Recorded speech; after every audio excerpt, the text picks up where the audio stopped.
Assalomu alaykum. Hurmatli chortoqliklar. Mana bugun biz dehqonchilik qilayotgan edik. Shu yilgi mavsumda ayrim bir g'alamis insonlar hayvonni baylab bizni ekinimizni payhon qildirib depsatib tashlabdi. Insof yuziga bersin.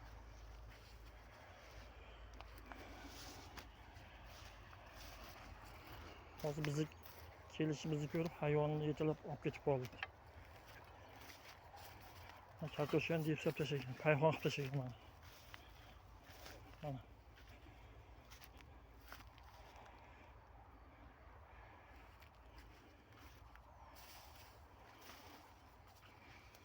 Bahonasi hayvonim bo'shalib ketdi deb bahona qilib qutulib qoldi.